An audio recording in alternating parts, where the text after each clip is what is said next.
Hello everyone. Yan. Timeless reading ito. So, alamin natin ano yung mga possible na paparating sa'yo. Pwede ngayong araw na to or sa mga susunod na araw. By the way, ang Purple Teen, hello sa mga bago dito. At syempre, maraming salamat dun sa mga matagal na nanonood, sumusuporta sa mga readings ko. Regarding personal reading, guys, message privately po kayo kung balak ninyo mag-inquire, mag-book ng personal readings ko. Yan. So, tingnan na natin to. Gamit natin itong deck na to. Ano ba yung mga possible na paparating sa'yo ngayong araw na to? Hindi po makaka-resonate ang lahat dito ha, since hindi naman po ito personal reading ninyo. For sure, hindi lahat makaka-relate. And hindi ko rin kontrolado kung yung mga energies na mapupull out natin dito sa card past na, para sa iba past na, para sa iba nangyayari dito sa present, at para sa iba mangyayari pa lang. Okay? So, ayan. Hindi ako usually nagpapakita ng mukha ko, guys. Naisipan ko lang. So, pasensya na sa mga ayaw makita yung pagmumukha ko. Pero maganda na lang din na nakikita ninyo kung sino nagbabasa sa inyo, kasi marami ng impostor yung mga nangunguha ng identity ng mga readers. So, hindi lang naman ako yung nabibiktima doon. So, yan. Nasingit ko lang. Ay! Ayan, kumakawala na yung mga cards mo. Wala na. Ano tayo? Unang paparating sa... Uy! Sorrow. Sorry naman, dear, but ito yung nakuha ko. Pwedeng may nakakalungkot na sitwasyon o mangyayari. Ayan, guys. Corona yan, guys. Hindi ko nasasabihin. Pero possible. Possible na may ganun, ha. Tandaan ninyo. Pwede nyo namang i-rebuke, i-renounce ito. Pero yun lang. Pwedeng ano lang to. Merong something na mawawala and matinding sadness yung matinding sadness yung dulot sa'yo nun, no? Kasi sorrow over a loss eh. So, pwedeng may kabiguan, may something na aalis, mawawala, and very painful yun. You're gonna have to deal with, pain, or pwedeng iba, basta sobrang pagkabigo, pagkalungkot ito, dala-dala na itong pangyayari na to, Ano pa? Okay, baka may travel ka. Pupuntahan ka ba? May short journey. Pero dahil may loss dito and sorrow, siguro i-relate ko na lang na pwedeng something na pagdadaanan mo. Yun na nga.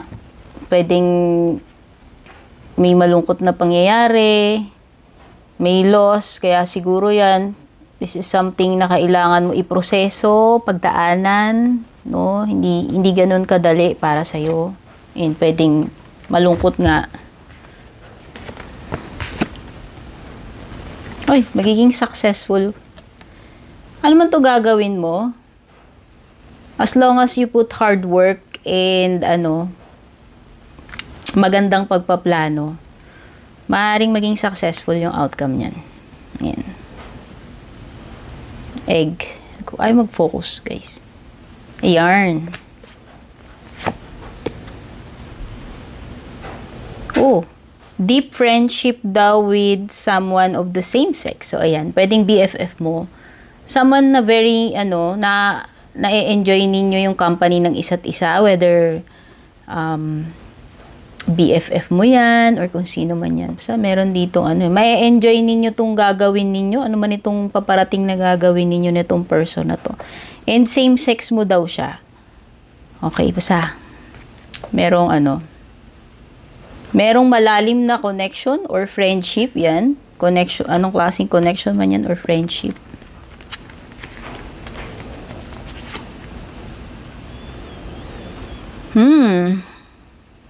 Someone here is makaka-receive ng recognition. You have honor and respect.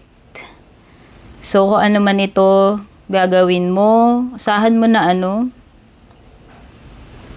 rerespetuhin ka nila dito sa kung ano man itong gagawin mo. Or kung ano man itong deserve mo na treatment, attention, makukuha mo yan dito. Uy, sun, happiness and well-being. So, ayan.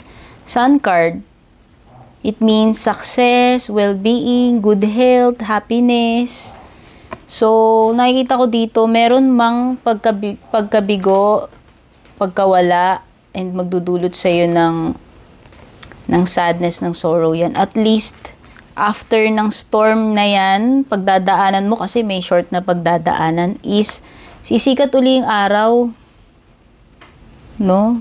Ibig sabihin, manunumbalik yung saya, yung good health, yung sigla, yung happiness, kung yun man yung nawala sa'yo dito sa something na nawala sa'yo. Ibig sabihin, may mas better, may mas maganda papalit doon. So, yaan mo na yun. Alam mo, minsan, maalis yung mga tao sa buhay natin or may mga bagay na nagtatapos sa buhay natin or nawawala.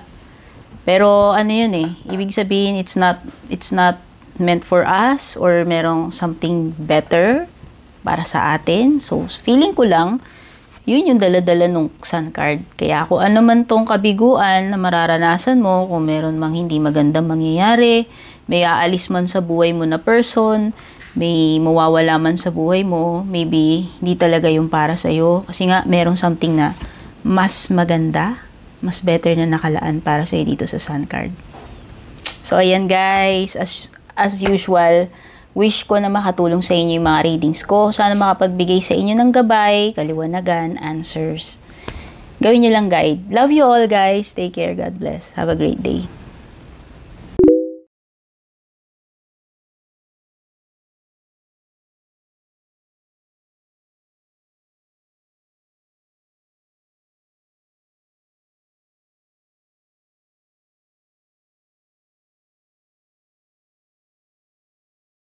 And kung balak nyo pong mag-book or mag-inquire ng personal readings ko, basahin nyo lamang po itong nakasulat sa screen or yung nakalagay sa description. Shoutout at thank you sa ating mga YouTube channel members, Juliet Saito, Vel, Mildred, Julian, Alejandra, Maya 2.6, Michael, Rosel, Belen, Melinda, Jane, Devi, Joy, Gwen, De Luna. Shoutout and thank you rin sa ating mga FB page subscribers, Alicia, Aida, Jovel, May, Ann, Jennifer, Jane, Aida, Aluwa, Emilu, Melinda, Grizel, at ang pinakabago si Shay Santos.